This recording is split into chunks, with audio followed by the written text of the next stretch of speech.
अरिहन्ताणं नमो सिद्धाणं नमो आयरिहाणं नमो उवज्जायाणं नमो सवसाहुणं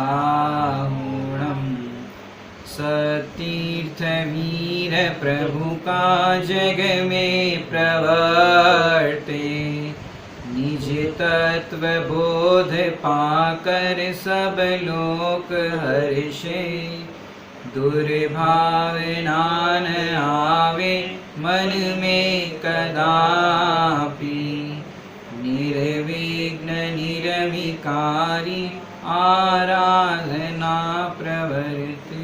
जहाँ सारे विश्व में पुण्य पाप की परिभाषा अंत होती है, वहीं से जैन दर्शन की परिभाषा प्रारंभ होती है। अन्य धर्मों के अंदर पुण्य पाप की क्या मीमांसा है, वे लोग पुण्य पाप किसे मानते हैं, पुण्य को ही वे लोग धर्म मानते हैं, उसकी अपन ने अन्य धर्म की विवक्षा से कल चर्चा की थी।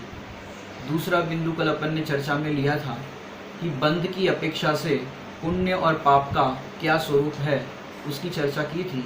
तीव्र कषाय का नाम पाप और मंद कषाय का नाम पुण्य। इसमें हमने बताया था कि ये अज्ञानियों को समझाने के लिए विवक्षावश पुण्य पाप का भेद करके समझाया है। हालांकि कषाय को अगर देखे तो ये चारित्र मोनीय प्रकृति की अंतर्भेद है, जिस कारण से कषाय सर्वथा पाप रूपी ही है, क्योंकि घातिया प्रकृति होने से वे पाप रूप ही है। इसलिए पुण्य पाप जो बंध की अपेक्षा से देखा था, वो सर्वथा देखा जाए तो वहाँ पर पाप ही है, लेकिन अज्ञानी को समझाने के लिए पुण्य पाप इस तरह से भेद करके समझाया। दूसरा बिंदु हमने कल लिया था उदय अपेक्षा से। उसमें हमने पुण्य पाप का उदय जो हम लोग समझते हैं, वही एक परिभाषा आचार्य देव ने हमको हमारी भाषा में समझाने के लिए बताया। जो अज्ञानी समझते हैं इच्छा के अनुकूल सामग्री का मिलना ये पुण्य का उदय, और इच्छा के प्रतिकूल सामग्री का मिलना ये पाप का उदय। इस तरह से हम मानते हैं। जैसे हम किसी को पूछे, अगर किसी की पढ़ाई का अंतिम साल चल रहा हो कि भाई पढ़ाई होने के बाद तुम जॉब करोगे तो कितने का पैकेज एक्सपेक्ट करते हो। जॉब का होता है आजकल पैकेज होता है, कितना एक्सपेक्ट करते हो।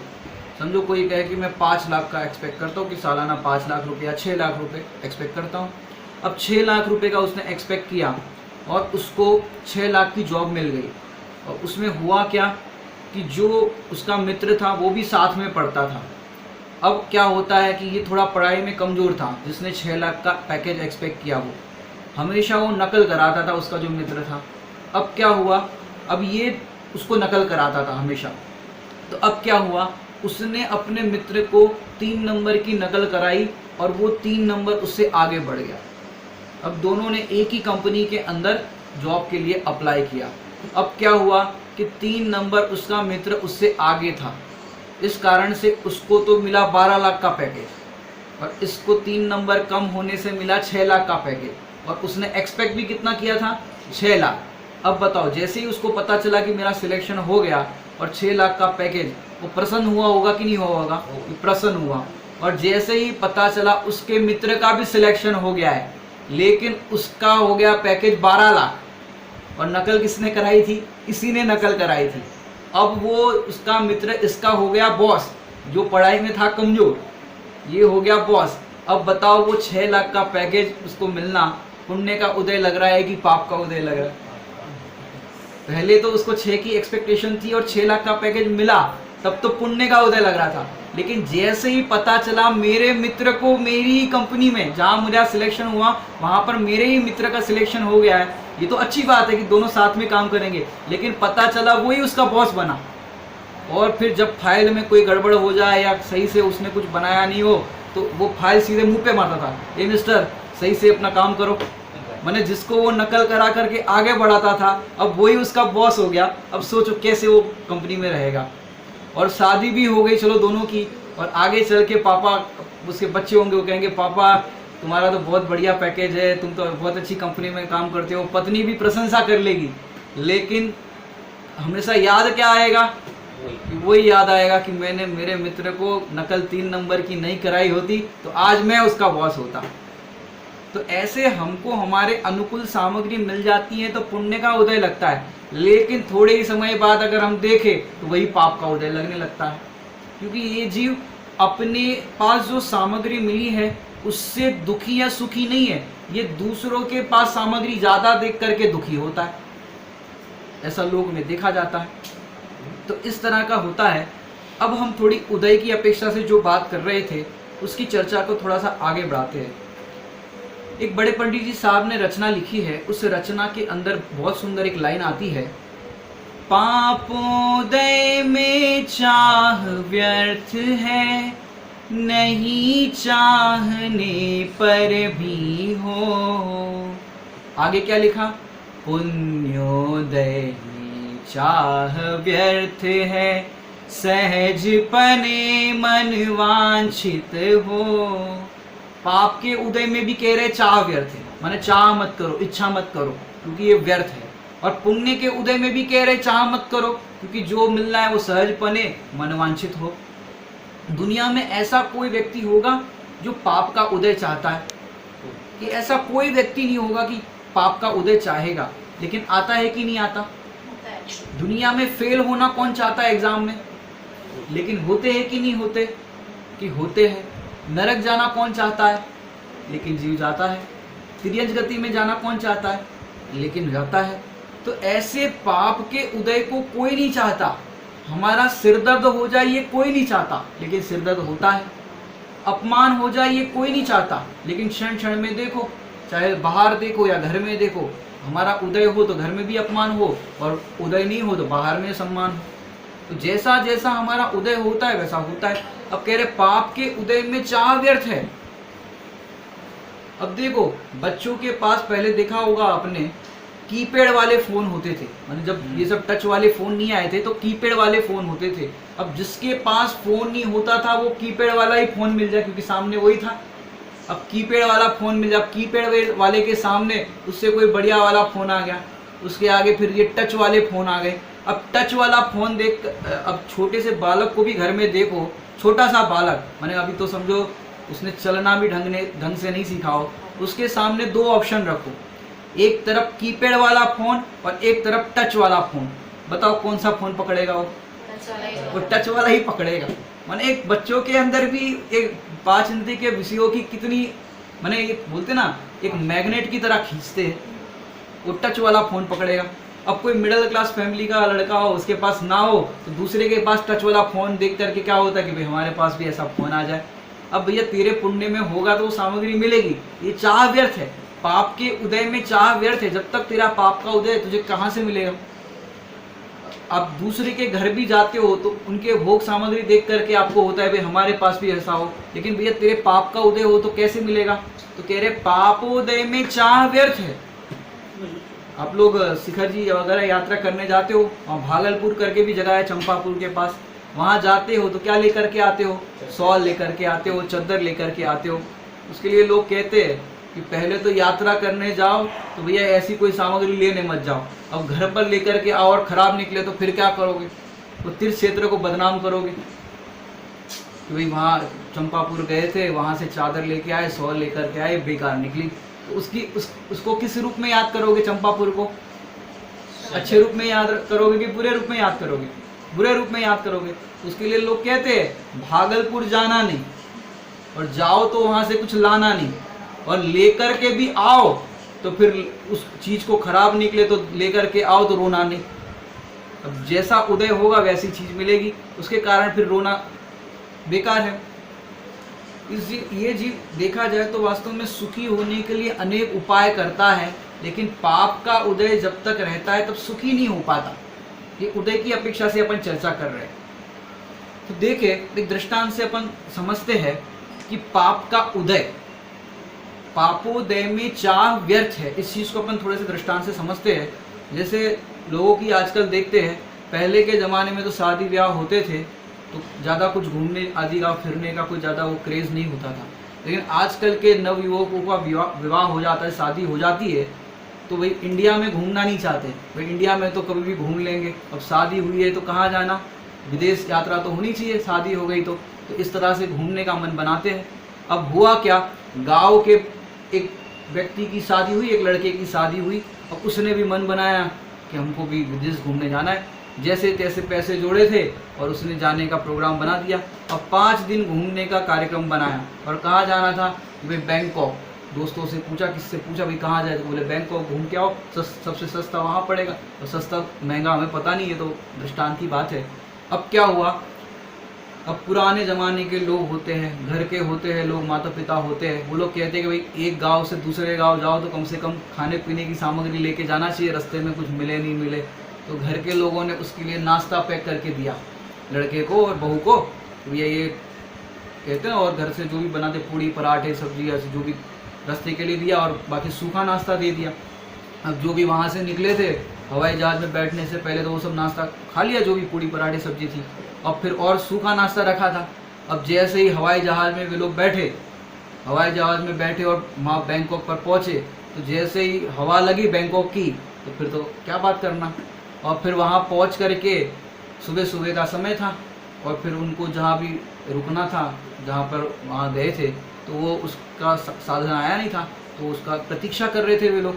और उतने में पति ने कहा कि मेरी मम्मी ने ये बढ़िया नाश्ता बना करके दिया है, चलो अपन नाश्ता करते हैं, सवेरे का समय है, अब क्या करें।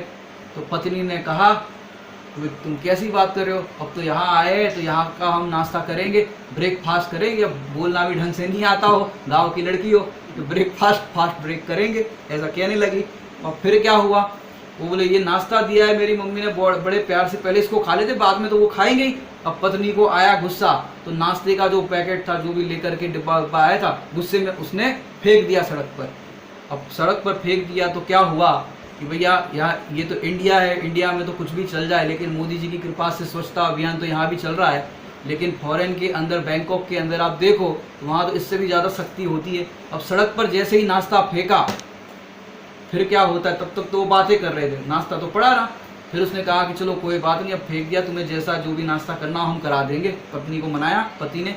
उतने में क्या हुआ, पत्नी ने कहा कितना सुंदर नज़ारा है, कितना अच्छा है, यहाँ पर देखने का व्यू है, मेरा मन करता है यहाँ पर 6 महीने तक घूमूं, ऐसा मेरा मन करता है। लेकिन पति ने कहा कि देखो हमारे पास सिर्फ $500 है और 5 दिन हम सिर्फ घूम सकते हैं, फिर देखेंगे कभी आना हो तो। लेकिन पत्नी ने कहा नहीं हमको तो बड़ा घूमने का मन कर रहा है। तो कहा देखेंगे, अब पहले ये तो घूम लो 5 दिन। तो पत्नी ने कहा ठीक है। उतने में वहाँ पर एक पुलिस वाला आ गया। अब पुलिस वाले ने कहा ए मिस्टर, ये नाश्ता किसने फेंका यहाँ पर? तो उसकी पत्नी बोली अरे हमने फेंका, अभी फेंका है, ताज़ा है। उनको लगा वहाँ के पुलिस अलग कपड़े में थे, यहाँ के पुलिस थोड़े भिखारी जैसे नहीं होते, हमारे इंडिया में भिखारी तो कैसे फटे पुराने कपड़े वाले होते, और वहाँ के थोड़े अच्छे होंगे। उन्होंने कहा आपको नाश्ता करना हो तो कर लो, यहीं पे रखा है। और डिब्बा वहाँ पर गिरा हुआ था, कुछ डिब्बा में गिरा था और कुछ ज़मीन पे गिरा हुआ था कि ले लो आपके लिए। तो उन्होंने कहा आप मुझे समझती क्या हो? बोले मैं यहाँ का पुलिस ऑफिसर हूँ। फिर बोला सॉरी माफ़ करना। उनने कहा आपने सड़क पे ये कचरा फैलाया है, उसका आपको फाइन भरना पड़ेगा। बोले फाइन भरना पड़ेगा? और इसने उसको पहले से बताया था यदि पुलिस के साथ कोई आपका प्रॉब्लम हो जाए तो रिश्वत की बात मत करना, नहीं तो ऐसे बंद हो जाओगे, छूट नहीं पाओगे। इतना तो उसके ध्यान में था, तो रिश्वत की तो बात नहीं की। कितना फाइन लगेगा? तो पुलिस वाले ने कहा $500। अब उन्होंने कहा कि हम इतने लेकर के आए, क्या है सब बताया, लेकिन बोले यहाँ तो रूल से फाइन भरना पड़ेगा, मतलब फाइन भरना पड़ेगा। तो उसने फिर $500 दे दिए। अब जो भी रहने का और सब इतना तो बुकिंग हो गया था। अब $500 फाइन लग गया। अब पर्ची दे दी, उसकी रिसिप्ट दे दी $500 की। अब पति को आया गुस्सा, पहले पत्नी को आया था, अब पति को गुस्सा आया कि तुमको तो गांव में रखना चाहिए, तुमको तो ऐसे फॉरेन में लेके आना नहीं चाहिए, तुम तौर तरीके जानती नहीं हो, और देखो जितने पैसे थे सब चले गए। अब पत्नी को लो संभालो ये $500 की रसीद। तो पत्नी को भी गुस्सा आ गया कि हमको क्या मालूम ऐसे यहाँ पर ऐसा रूल्स होता है, ऐसे कायदा कानून होता है। तो पत्नी को भी आया गुस्सा और $500 की रसीद थी, गुस्से में फाड़ करके सड़क पे फेंक दी। अब क्या होगा कि फिर से पुलिस वाला आया, वहाँ तो कैमरे लगे हुए होते, तुरंत पुलिस हाजिर हो जाती। अब कैमरे लगे थे, पुलिस आ गया, ये आपने कचरा फैलाया। दूसरा ऑफिसर आया, ये आपने कचरा फैलाया। तो उनने कहा क्षमा करना, माफ़ करना, हम उठा लेते। नहीं, आपने कैमरा के अंदर आपकी फ़ोटो खिंच चुकी है और आपको इसका फाइन भरना पड़ेगा। बोले $500 तो हमारे पास नहीं है। बोले आपको फाइन भी पता है, फिर भी आपने फेंका। अरे अभी हमसे गलती हो गई थी, फिर गलती की, आपको फाइन तो भरना पड़ेगा $500। कि हमारे पास अब पैसे ही नहीं है, जो थे हमने दे दिए, रिसिप्ट ही फाड़ कर फेंकी थी। तो उन्होंने कहा कोई बात नहीं, आपके पास पैसे नहीं है तो आपको इसका फाइन वसूल करने के लिए हमारे यहाँ एक नियम दूसरा है, आपको 6 महीने तक यहाँ की सड़क साफ करनी पड़ेगी। अब 6 महीने तक सोचो, वो दोनों लोग 6 महीने तक बैंकॉक की सड़क साफ करेंगे, तो बताओ कौन सी बिल्डिंग देखना अच्छा लगेगा, कौन सा समुद्र देखना अच्छा लगेगा, कौन सी होटल देखना अच्छा लगेगा, कौन सा मॉल देखना अच्छा लगेगा। अब पाप का उदय आया तो देखो, पापोदय में चाह व्यर्थ है। अब वो कह रहे थे 6 महीने तक घूमे, अब 6 महीने तक कैसे घूमने मिल रहा है बताओ।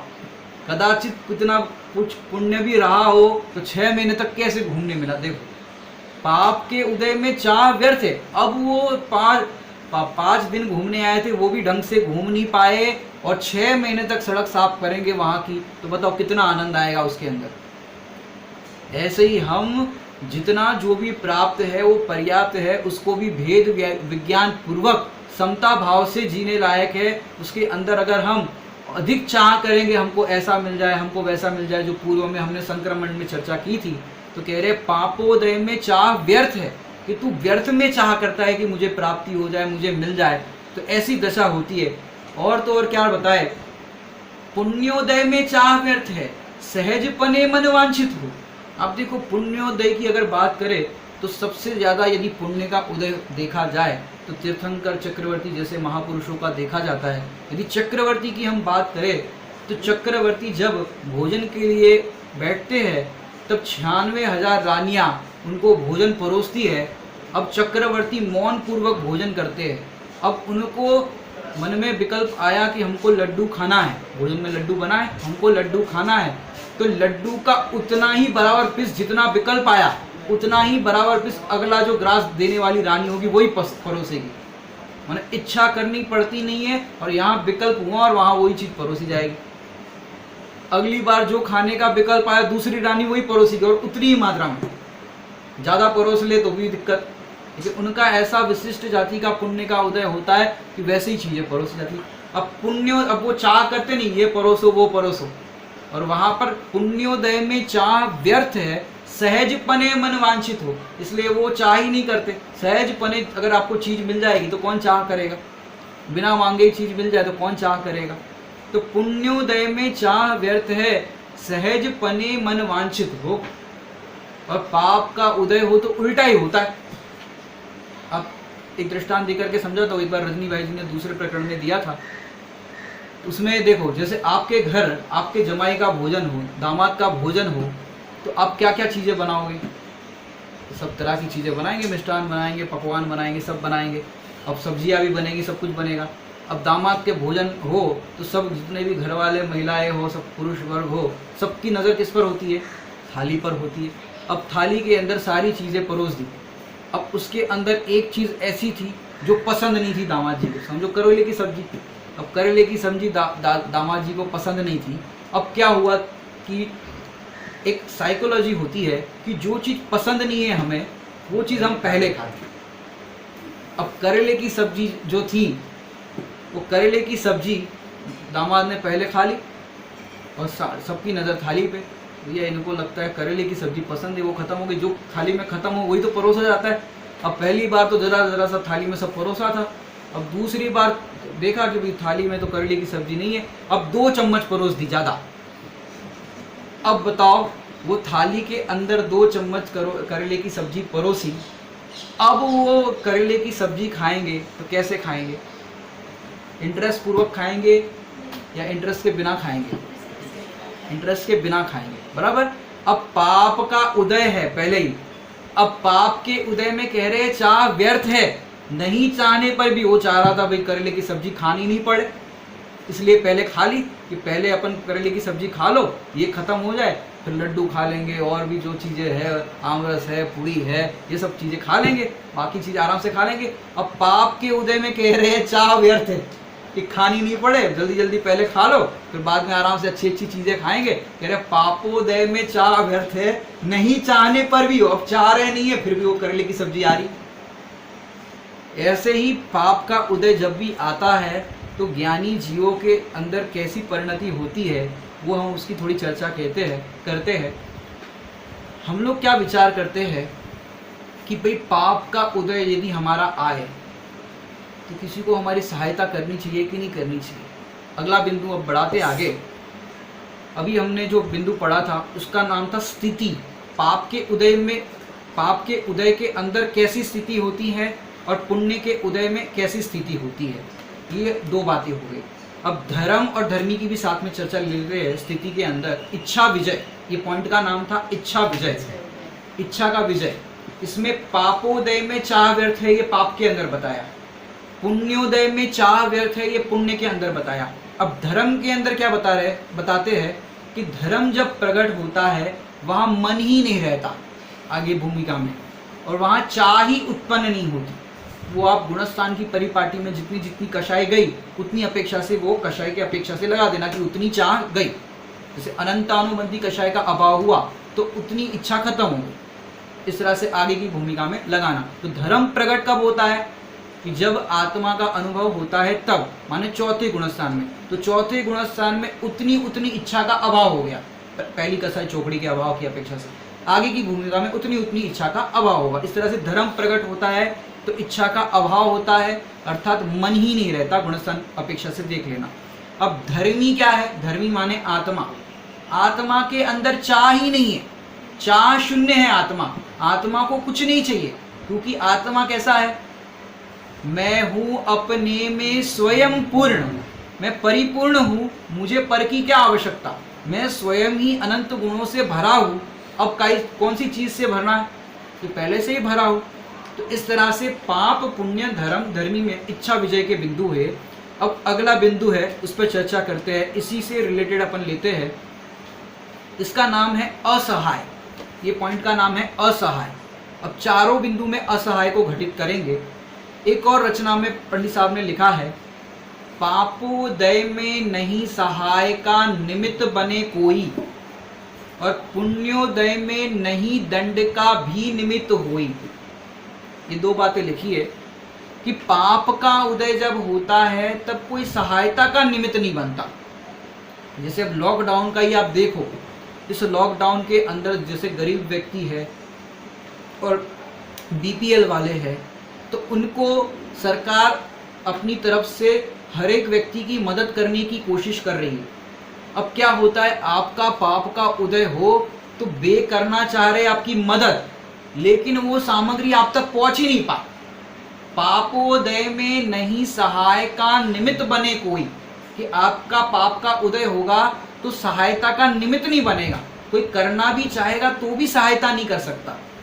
आपने धन्य कुमार चरित्र की कथा सुनी होगी, उसमें अकृत पुण्य की पर्याय के अंदर देखो कि वो उसका माने जो नौकर था वो अमीर हो गया, माने करोड़पति हो गया था समझो, और वो जो धन्य कुमार की फैमिली थी वो गरीब हो गई थी। वो अकृत पुण्य जो जन्मा था, अब अकृत पुण्य को वो मदद करना चाह रहा है, कलश भर के सोना चांदी देना चाह रहा है। तो जैसे ही उस अकृत पुण्य के हाथ में आया तो अंगारे बन गए गरम गरम। अब सोचो, कोई मदद करना चाहता है तो भी नहीं कर पाता। क्यों? पापोदय में नहीं सहाय का निमित्त बने कोई। पापोदय में कोई सहायता का निमित्त नहीं बनता। अपन सोचते हैं कि भाई इनके लिए हमने रात को 12 बजे 2 बजे भी ज़रूरत पड़ी तो हम हाजिर हो गए, उनकी हमने मदद की, उनका हमने हेल्प किया, और जब हमारे घर पे कोई काम पड़ा तो कोई आया ही नहीं मदद करने। करना चाहिए कि नहीं करना चाहिए सामने वाले को? हमने किसी को मदद करी, हमने उनको दौड़ दौड़ के उनके कार्यक्रम में, उनकी शादी में, उनके कार्यक्रम में हमने दौड़ दौड़ के काम किया, और जब हमारे घर पे प्रसंग आया, हमारे घर पे काम पड़ा तो कोई मदद करने ही नहीं आया। ये क्या बात हो गई? अब बताओ किसका दोष है? कि भैया सामने वाले का किंचित मात्र भी दोष नहीं है। आपका पाप का उदय है तो कोई सहायता का निमित्त नहीं बनता, कोई सहायता का निमित्त नहीं बनता कि कोई उस समय सहायता कर नहीं सकता, कि उस समय कोई सहायता कर नहीं सकता आपकी, क्योंकि आपका पाप का उदय है तब कोई भी सहायता का निमित्त नहीं बनता। महापुरुष सतियों को देखो, उनके भी पाप का उदय जब तक है तब तक कोई सहायता का निमित्त नहीं बना। चाहे वो सीता जी को देख लो, द्रौपदी को देख लो, अंजना सती को देख लो, सेठ सुदर्शन को देख लो, कि जब तक पाप का उदय है तब तक कोई सहायता का निमित्त नहीं बनता। जब देखो सीता जी को, सीता जी को गर्भवती अवस्था में रामचंद्र जी ने बिना बताए कृतांग वक्र सेनापति को ये कहा कि भाई इनको तीर्थ यात्रा कराना है, इस बहाने से जंगल में छुड़वा दिया। अब जंगल में छुड़वा दिया, अब सोचो गर्भवती अवस्था में वो सीता का क्या हाल होगा। एक क्षण मात्र के लिए भी उनको विचार नहीं आया कि उसका क्या होगा, होने वाले बच्चों का क्या होगा, एक क्षण मात्र भी विचार नहीं आया। और सीता जी की मनस्थिति में भी ये आया होगा कि भाई इतना तो कम से कम उनको विचार करना था, मेरा नहीं तो इस बालक का तो विचार करना था। लेकिन ज्ञानी उस समय भी भेद विज्ञान करते हैं कि मेरा ही पाप का उदय है जिस कारण से ऐसा हुआ, उसमें रामचंद्र जी का किंचित मात्र भी दोष नहीं, मेरा ही पाप का उदय। तो पापोदय में नहीं सहाय का निमित्त बने कोई, कि पाप के उदय में स्वयं का पति भी मदद नहीं कर सकता, औरों की तो क्या बात करे। और तो और बात क्या करे, श्रावकाचार्य जी में तो ऐसा लिखते हैं, पाप के उदय में और अपने परिवार वाले तो क्या, अपने परिणाम भी अपना साथ छोड़ देते, अपने परिणामों का अपना साथ छोड़ देते, तो औरों की तो क्या बात करे। तो पापोदय में नहीं सहाय का निमित्त बने कोई, कि किसी को निमित्त नहीं बनता जब तक पाप का उदय है। पापोदय, उसके बाद और एक बिंदु अपन उसके साथ है वो देखते हैं धर्म के अंदर। और पुण्योदय में दंड का निमित्त नहीं बनता, कि जब तक पुण्य का उदय है तब तक दंड का निमित्त नहीं बनेगा। लेकिन दंड तो मिलेगा कि नहीं मिलेगा, दंड तो मिलेगा, उस समय भी आकुलता तो मिलेगी। पुण्योदय जब तक है तब तक जीव 5 पाप कर लेगा, अन्याय अनीति अभक्त सेवन कर लेगा। लेकिन जैसे ही पुण्य का उदय गया, जो अपन ने कल उदीर्णा की चर्चा की थी, उसमें हमने बताया था पापी को पुण्य का उदय जल्दी आता है और धर्मात्माओं को पाप का उदय जल्दी आता है। तो पापी को पुण्य का उदय जल्दी आता है तो क्या होता है, उसकी उदीर्णा हो जाती है और जितना भी पुण्य था वो सारा खत्म हो जाता है, इसलिए उसको दंड का निमित्त नहीं बनता तब तक। अब ओसामा बिन लादेन को देखो, कितने वर्षों तक वो पाप करता रहा और उसने जमीन के अंदर एक महल जैसा बनाया था, उसका पूरा साम्राज्य, सोना चांदी के तो बाथरूम के अंदर नल थे और ऐसी उसकी व्यवस्था थी, अंदर सारी सुविधाएं थी। लेकिन जब उसकी मृत्यु हुई और अमेरिका वालों ने उसको पकड़ करके निकाला तो एक 1.5 फीट के गड्ढे में से निकला सद्दाम हुसैन। तो ऐसे ऐसे देखो पाप करने वाले की क्या दशा है। तो पुण्य के उदय में दंड का निमित्त नहीं बनता। फिर धर्म के अंदर क्या कह रहे हैं कि धर्म के अंदर तो कह रहे हैं सहायता से निरपेक्ष, धर्म प्रकट करने के लिए किसी की सहायता की जरूरत नहीं है। और धर्मी भी कैसा है, आत्मा असहाय। असहाय मतलब हमारी कोई सहायता नहीं कर रहा, ऐसा नहीं। असहाय माने सहायता की जरूरत ही नहीं। शक्कर को मीठा करने के लिए भैया किसकी मदद करनी पड़ेगी, कि शक्कर स्वयं से ही मीठी है, उसको किसी की जरूरत नहीं। ऐसे ही स्वभाव से ही हम कैसे है कि मुझे किसी की सहायता की जरूरत नहीं है। क्यों, मेरा सुख मेरे में है, उसको प्रकट करने के लिए क्या करना पड़ेगा, कुछ नहीं करना पड़ेगा, स्वीकार करेगा, प्रकट हो जाएगा। तो ऐसे इस बिंदु की हमने चर्चा की और आगे अपन देखते हैं। ये 5 पाप जो होते हैं वो 5 पाप हमें अकेला छोड़ देते हैं, चाहे कोई भी व्यक्ति हो।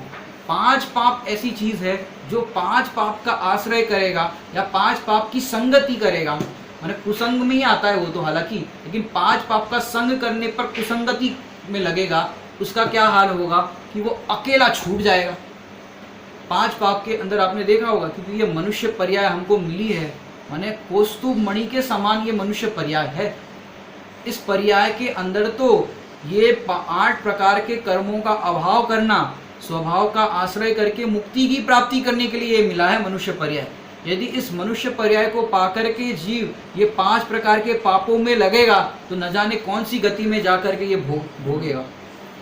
एक बहुत सुंदर लाइन बता दो, आदरणीय भाई साहब ने लिखी है, भगवान बनने आए थे यहाँ, 5 पाप करके जाओगे कहाँ। ये पर्याय भगवान बनने के लिए मिली है। आप विचार करो, हम कोई अन्य जाति में होते, अन्य कुल में होते तो वहाँ ये भगवान बनने की बात ही नहीं होती। और ये मनुष्य पर्याय में भी हमको जैन कुल मिला, जैन कुल के अंदर भी हमको ये सच्चे तत्व की बात करने वाले मिले। सच्चे तत्व की बात करने वाले मिले तो मिले, हमें सच्चे तत्व की बात समझ में आ रही। अब तो हमें वो सत्य की जो सच्चे तत्व की बात है मात्र स्वीकार करके अनुभव करना है। इतना सा कार्य बाकी है, और यदि हम यहाँ पर भी चूक गए तो किनारे पर आई हुई नाव डूब जाने जैसा है। तो 5 पाप करने वाले अकेले छूट जाते हैं। आपने पढ़ा होगा श्रावकाचार्य जी में 5 पाप में कौन कौन प्रसिद्ध हुए। अब ग्रंथ पढ़ो तो पता चले, अब ग्रंथ नहीं पढ़ रहे हो, अखबार पढ़ते हो, टीवी देखते हो, तो आपका ही उदाहरण देखते हैं कि वर्तमान में 5 पाप में कौन प्रसिद्ध हुए। अब ग्रंथ खोल के देखना वो पुराण वाले कौन प्रसिद्ध हुए, वो आपको देखना पड़ेगा। वर्तमान के आपको बताते हैं, वो हिसाब से आप पुराण में देखना या श्रावकाचार्य जी में देखना। वर्तमान के अंदर आप देखो तो हिंसा के अंदर आपको बहुत देखने मिलेंगे। चाहे सद्दाम हुसैन का जो नाम लिया, लादिन का, उसामा बिन लादिन का नाम लिया, और अब कि मुंबई के अंदर जो ताज अटैक हुआ था उसमें आप ले लो, कसाब को ले लो, हिंसा कांड हुआ था, पूरा हत्याकांड हुआ था। तो हिंसा में समझो ये प्रसिद्ध हुए। झूठ के अंदर हुए एनडी तिवारी। एनडी तिवारी ने क्या झूठ बोला था कि ये मेरा बच्चा नहीं है, और फिर डीएनए टेस्ट होने पर क्या पता चला ये इसका है। ये झूठ पूरे जगत के सामने आ गया। तो ये एनडी तिवारी हुए वर्तमान में झूठ में प्रसिद्ध। चोरी के अंदर आप देखो सहारा वाले, सुब्रतो सहारा, कितने ही टैक्स चोरी किए, कितना ही का काम किया सुब्रतो सहारा। कुशील के अंदर तो लंबी लिस्ट लगी है, चाहे आसाराम से शुरुआत करो, आसाराम कहो, वो डेरा वाला सब, राम रहीम, और भी कितने हुए। तो ये कुशील के अंदर वर्तमान में प्रसिद्ध हुए। और परिग्रह के अंदर ही तो देखो कितना ही धन इकट्ठा किया था, विजय माल्या कहो या नीरव मोदी कहो, पर परिग्रह के इतने ढेर कर दिए और फिर तमाम पाप किए। तो 5 पाप के अंदर वर्तमान में ये प्रसिद्ध हुए। लेकिन आप देखो वो 5 पाप करने वाले जितने भी लिस्ट आपको बताई, वो सारे अकेले खड़े, चाहे जेल में बंद हो या जेल के बाहर भी समझो गुप्त रीति से भाग गए हो, लेकिन अकेले खड़े। उनका साथ देने वाले उनके परिवार वाले भी नहीं। और तो और अभी जो एक घटना घटी थी ये निर्भया कांड वाली, उसके अंदर भी सब उनके परिवार वालों को कोस रहे थे। तो एक लड़के की माँ तो लड़के को देखने तक नहीं गई, जेल में मिलने तक नहीं गई, जब फांसी दी जाने वाली थी उससे पहले भी नहीं मिली। सोचो वो माँ कहे कि हम कैसे मिले उस बेटे को जिसने ऐसा कलंक किया। तो ऐसे 5 पाप करने वाले अकेले छूट जाते, उनका साथ कोई नहीं देता। ये तो हमने उसकी बात की। अब आगे कहते हैं कि पाप का उदय आए तब क्या करें। ये तो पाप की बात हुई कि भाई कोई सहायता का निमित्त नहीं बनता। अब हम कहें कि भाई पाप का उदय आए तब क्या करें, तो उसका उत्तर देते हैं। और पुण्य का उदय आए तब क्या करें, पाप का उदय आए तब क्या करें, तो उसकी चर्चा करते हैं कि पाप का उदय आए तो सदा धैर्य धारण करें। क्या करें, पाप का उदय आए तो सदा धैर्य धारण करें, क्योंकि धैर्य ही अवलंबन है। क्योंकि धैर्य जो धारण नहीं करते पाप के उदय के अंदर, और फिर आकुलित बने रहते हैं, और पता नहीं फिर उस आकुलता में कुछ भी कर लेते हैं, तो ऐसे पाप के उदय के अंदर दुखी नहीं होना चाहिए। उस पाप के उदय में धैर्य धारण करना चाहिए। उस समय विचार करना चाहिए कि जैसा पाप का उदय हमको आया है, क्या इससे ज़्यादा किसी को उदय आया है क्या। आप पुराण खोल करके देखो कैसे कैसे महापुरुषों के जीवन में उदय आए, सतियों के जीवन में कैसे कैसे उदय आए, उनने क्या किया। अपने जीवन के अंदर जब भी कोई पाप का उदय आए तो सामने उनको खड़ा करो कि उन्होंने इस परिस्थिति के अंदर क्या किया। उन्होंने धैर्य धारण किया, उन्होंने समता धारण की। आप सोचते होंगे कि भाई हमारी सास खराब है, लेकिन आप पुराण खोल करके देखो अंजना सती का चरित्र, केतुमती जैसी तो सास नहीं होगी आपकी। तो ऐसे ऐसे प्रकरण पढ़ोगे तो आपको कोई अच्छा या बुरा नहीं लगेगा। पुण्य के उदय में क्या क्या करें कि पुण्य में भी धैर्य धारण करो। उसको आपको थोड़ा सा समझाते हैं। पाप के उदय में ऐसा विचार करना ये सदा नहीं रहेगा। एक पॉजिटिव एटीट्यूड से आपको बताते हैं ये पाप का उदय है वो सदा नहीं रहेगा। जैसे लॉकडाउन है वो कब तक रहेगा, ये कोरोना वायरस कब तक रहेगा, कि भैया सदा नहीं रहेगा। वो ध्रुव नहीं है, शाश्वत नहीं है। ये तो कुछ स्थिति के लिए आया है, जितने टाइम तक हमने समझो कर्म बांधे होंगे इस लॉकडाउन के, तब तक के लिए आया है, फिर चला जाएगा। ये सदा नहीं रहेगा। सदा रहने वाला तो ये भगवान आत्मा है जो कभी भी बदलता नहीं, जिसमें कुछ भी होता नहीं। तो ये पाप का उदय सदा नहीं रहेगा। तो पुण्य का उदय हो तो क्या करे पुण्य के उदय में, कि पुण्य के उदय में अटके भी नहीं और भटके भी नहीं। पाप के उदय में तो भैया जो है उसमें भेद विज्ञान करके रहने लायक है, लेकिन पुण्य के उदय में क्या कह रहे हैं कि अटके भी नहीं और भटके भी नहीं। क्योंकि देखो, पाप और पुण्य की जो अपन चर्चा कर रहे हैं, एक बार शैलेश भाई जी ने एक बात बताई थी कि मेडिकल की जो दवाइयाँ आप लेकर के आते हो, उस दवाइयों के ऊपर एक्सपायरी डेट के स्टैंप लगे हुए होते हैं, ये दवाई कब तक चलेगी, बराबर। अब पाप का तो क्या है कि भाई पाप का तो 6 में अधिक से अधिक तो जीव ने कर्म बांधे हो तो लंबे टाइम तक जाएगा, तो जीव उसमें भी भेद विज्ञान कर सकता है पाप के उदय में। लेकिन पुण्य के उदय की भी एक्सपायरी डेट है, लेकिन उसके ऊपर भी स्टैंप लगा हुआ है, पुण्य के उदय के ऊपर, लेकिन उसका स्टैंप है वो दिखाई नहीं देता, वो हिडन होता है, आपकी भाषा में कहे तो। वो पुण्य का उदय ऐसा है, अभी है और बाद में नहीं है। तो क्या करें कि पुण्य के उदय में अटके भी नहीं और भटके भी नहीं, भेद विज्ञान करें। जो भी चर्चा अपन कर रहे थे, पाप का उदय आए तो क्या करें, क्योंकि ये निमित्तों पर क्रोध करने लायक नहीं। हम क्या करते हैं, जब पाप का उदय आता है तो क्या करते हैं, निमित्तों को दोष देते हैं। दूध उबल गया बहू से तो क्या करते हैं फिर, कि तुम ढंग से काम नहीं करती, मोबाइल चलाती रहती हो काम करते समय और तुमने दूध उबाल दिया, तो अपन निमित्तों को दोष देते हैं। अब दूध उबल गया तो डांट पड़ी, समझो, अब डांट पड़ी तो ये पाप का उदय आया। कितने टाइम के लिए आया पाप का उदय, जितने टाइम तक वार्तालाप हुआ कुछ समय के लिए आया, एक समय के लिए ये आया पाप का उदय। और हम क्या करते हैं, समझो सवेरे सवेरे दूध उबला, अब पूरे दिन वो दूध उबल गया था, एक समय के लिए डांट पड़ी, एक समय के लिए, अब पूरे दिन जितने भी काम करेंगे वो सब में कैसा रहेगा आपका मूड ऑफ रहेगा। बर्तन भी मांज रहे हो, समझो इस लॉकडाउन के अंदर बाई भी नहीं आ रही है, बर्तन भी मांज रहे हो तो कैसे पटक पटक के मांजेंगे, माने बर्तनों की आवाज़ आएगी। अब इससे क्या पता चलेगा कि आपका मूड खराब है। अब वो आया एक समय के लिए पाप का उदय, उस समय भेद विज्ञान करके उसको डिलीट कर दिया होता तो फिर वो पाप का उदय पूरे 24 घंटे तक लंबायमान नहीं होता। कई लोगों का 5-5 दिन तक लंबायमान होता है, बात नहीं करते घरों में आपस में, ऐसा हो जाता है, तो मैंने तीव्र कसाय का लक्षण है। तो पाप का उदय आए तो क्या करे, धैर्य धारण करे, भेद विज्ञान करे। वो एक समय के लिए आया और चला गया, क्रोध आया और गया, हम उसको कितना लंबायमान करते रहते। तो पाप का उदय आए तो ये विचार करो, क्रोध किसी ने किया तो संवर अधिकार खोल के देखो समय सारजी में, क्रोध क्रोध में है, उपयोग उपयोग में है, और सर्वविशुद्ध ज्ञान अधिकार खोल करके देखो तो शब्द तुझे कहते नहीं कि तू सुन, कि तुझे कहते नहीं, ये कान तुझे कहते नहीं कि तू सुन, शब्द ने कहा नहीं तुझे सुन। तो ऐसे भेद विज्ञान करे, नुकसान हो जाए पाप का उदय हो।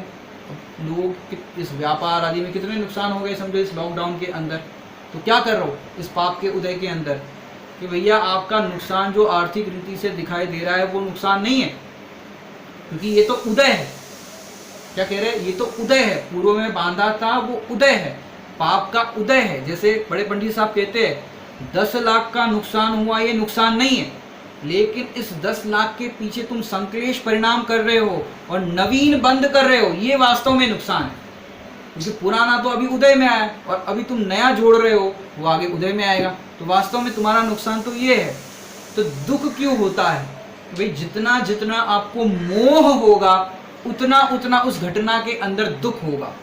तो अभाव करने लायक है तो वो तो मोह है, मोह का अभाव करोगे तो सुखी हो जाओगे उस उदय के काल के अंदर। ज्ञानियों को ऐसे पाप के उदय के अंदर भी देखो, रामचंद्र जी, सीता जी, लक्ष्मण जी, वनवास जब हुआ, भरत को राज्य मिला, अब उस टाइम पे देखो उसकी थोड़ा आपको इस रामायण का थोड़ा सा आपको चित्रण बताते हैं कि जब पूरे अयोध्या वासियों को पता था कि रामचंद्र जी का राज तिलक होगा, ये पहले से सुनिश्चित था। 51 ज्योतिषों ने भी बता दिया था कि भाई इनका होना है, मुहूर्त वगैरह देखते इसलिए बता दिया कि इनका होगा। अब 51 ज्योतिषों ने बता दिया था। अब हुआ क्या, अब एक दिन पहले सोचो, जैसे आपको विधान में जाना हो, शादी में जाना हो, पंच कल्याणक में जाना हो, तो पुरुषों को तो ज़्यादा तैयारी करनी नहीं पड़ती, लेकिन माता बहनों को क्या करना पड़ता है कि भाई कल जो कार्यक्रम में साड़ी पहननी है, उसका जो मैचिंग जो भी गहने वगैरह पहनने हैं, तो उसका पूरा ड्रेसिंग टेबल पर तैयार रखते हैं। ऐसा होता है, पहले एक दिन पहले ही तैयारी हो जाती। अब सोचो रामचंद्र जी का राज तिलक होना था, तो सीता जी ने तैयारी की होगी कि नहीं की होगी, उनने भी की होगी। उनने भी पूछा होगा रामचंद्र जी से, ये लाल वाली साड़ी पहनूं कि हरी वाली साड़ी पहनूं। चंद्रहार पहनूं कि नवलखा हार पहनूं, दिखाया होगा कि नहीं दिखाया होगा? क्योंकि रामचंद्र जी जब वहाँ पर राज सिंहासन पर विराजेंगे तो साथ में राजमाता के तौर पर सीता जी भी विराजेंगे कि नहीं विराजेंगे? तो उनने भी पूछा होगा।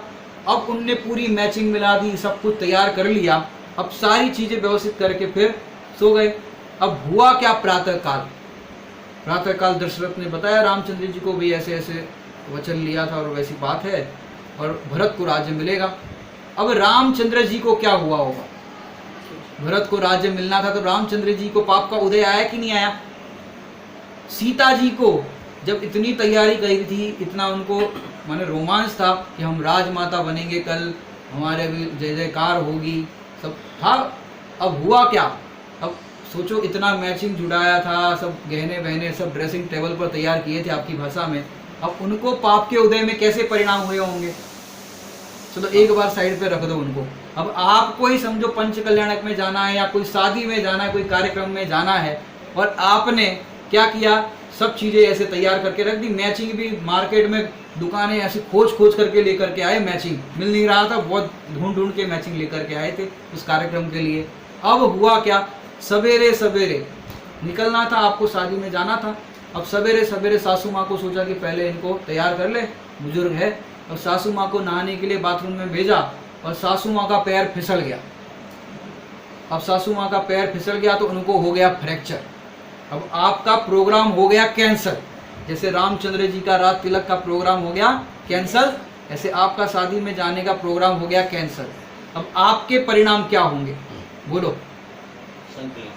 अब वो सोचेंगे सासू माँ को गिरना था तो आज ही गिरना था, हमको उधर जाना था, बाद में गिर गए होते तो मैंने क्या वचन निकलते हैं, आज ही गिरना था।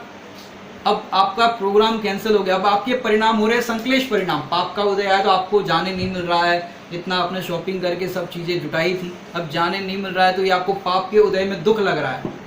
अब उस दुख में देखो विचार, देखो उदय तो आपका भी आया है और वहाँ ज्ञानियों के भी पाप का उदय है। अब ज्ञानियों को उस पाप के उदय में भी दुख नहीं लगता, वो उदय से न्यारे अपने आप को भेद विज्ञान करते हैं और वन में जाना पड़ रहा है। सोचो, चलो रात तिलक नहीं हुआ होता और वही महल में रहते तो भी कोई बात नहीं थी, वन में जाना पड़ रहा है, वो वन में जाना पड़ रहा है, फिर भी देखो कैसा भेद विज्ञान कि हम वन में रहे या भवन में रहे, हमको क्या, हम तो अपने में रहते हैं, ऐसा भेद विज्ञान करते हैं।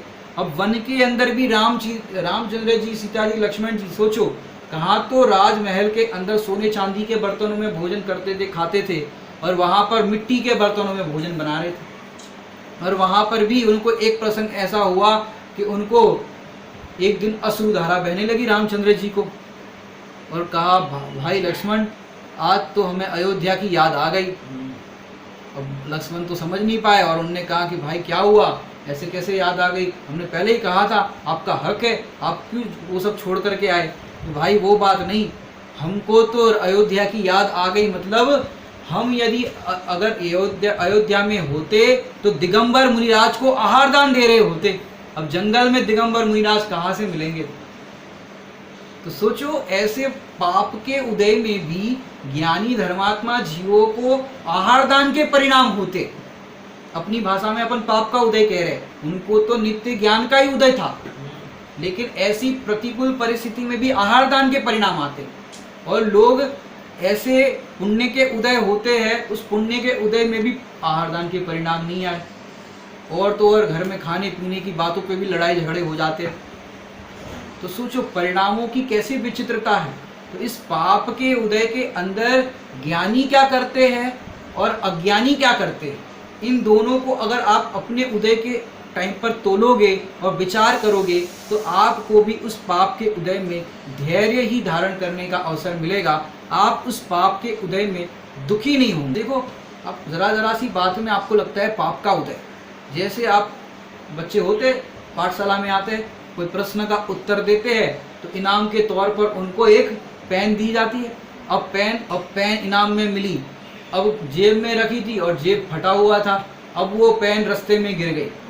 अब घर पहुंचे और मम्मी से कहा मम्मी आज इनाम में पेन मिली, और जेब में हाथ डाला तो पेन गायब। अब एक पेन इनाम में मिली थी जरा सी, माने मंदिर से लेकर के घर तक आए उतने तक का सफ़र था, और पेन मिली थी मुफ्त की, समझो इनाम की मिली। अब वो पेन खो जाती तो कितनी आकुलता होती है। कि पाप का उदय, हमारे पेन हम लिख भी नहीं पाए उसको और ऐसे ही खो गई।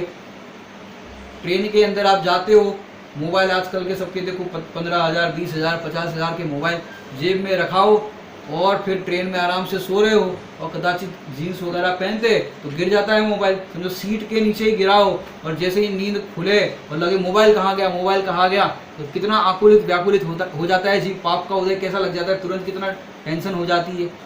माने मोबाइल खो जाए तो ये जीव को लगता है आत्मा ही खो गया, माने उसके प्राण बसे इसके अंदर। माने ये जरा जरा के पाप के उदय के अंदर कितना दुखी होता है, कितना कितना आकुल व्याकुल होता है। तो यहाँ पर कह रहे हैं पाप के उदय जब आए तो क्या भेद विज्ञान करना, ये पाप का उदय सदा नहीं रहेगा, धैर्य धारण करना, उस समय भी विचार करना मैं कौन हूँ, मेरा क्या स्वरूप है, मेरे में ये पाप का उदय आता है कि नहीं आता। अब विचार करोगे तो पता चलेगा मेरे में तो ये पाप का उदय है ही नहीं, जहाँ उदय है वहाँ मैं नहीं हूँ और जहाँ मैं हूँ वहाँ उसका उदय नहीं है। तो पापोदय में क्या करे ये बताया, पुण्योदय में बता रहे हैं अटके नहीं भटके नहीं। इस बात का खुलासा हम कल करेंगे, अभी का यहाँ समय हो गया है। ओम नमः सिद्धेश्वर।